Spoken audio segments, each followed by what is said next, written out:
আসসালামু আলাইকুম রহমতুল্লাহ।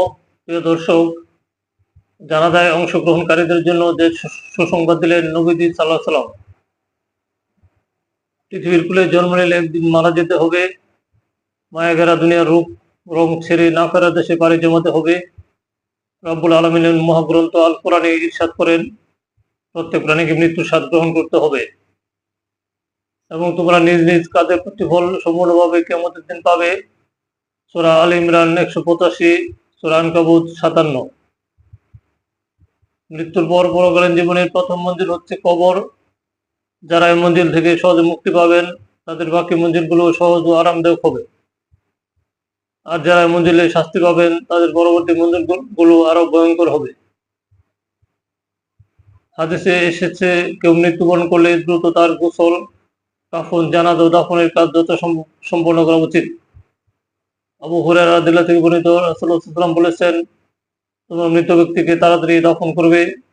যদি সে নেক ব্যক্তি হয় তবে তাকে তোমরা কল্যাণের নিকটবর্তী করে দিলে, আর যদি সে অন্য কিছু হয় তবে মন্দকে তোমাদের কাছ থেকে সরিয়ে নিলে।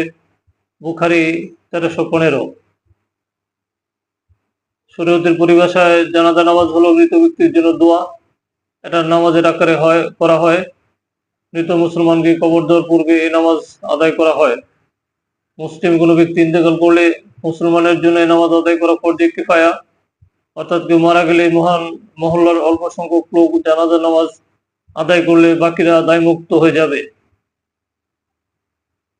একজন মুসলমানের উপর অন্য মুসলমানের 5টি হক আছে, তার মধ্যে মৃত ব্যক্তির জানাজা অংশ নেওয়াও একটি হক।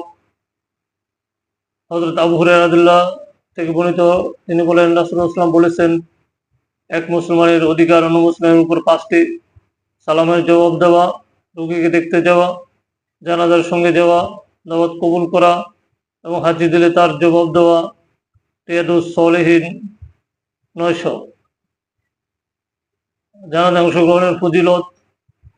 জানাজা ও দাফন কার্যে অংশগ্রহণ লাভ সম্পর্কে হযরত আবু হুরায়রা রাদিয়াল্লাহু থেকে বর্ণিত আছে, রাসূলুল্লাহ সাল্লাল্লাহু আলাইহি ওয়াসাল্লাম বলেছেন, যে ব্যক্তি আল্লাহর প্রতি বিশ্বাস রেখে এবং নেকির আশা রেখে কোনো মুসলমানের জানাজার সঙ্গে যাবে এবং তার জানাজার নামাজ আদায় করবে এবং দাফন করা পর্যন্ত তার সঙ্গে থাকবে, সে 2 কিরাত পরিমাণের একক সওয়াব নিয়ে বাড়ি ফিরবে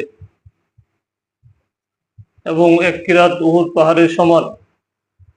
আর যে ব্যক্তি জানাজার নামাজ আদায় করবে, মৃতকে সমাধি করার আগে ফিরে আসবে, সে 1 কিরাত সওয়াব নিয়ে বাড়ি ফিরবে।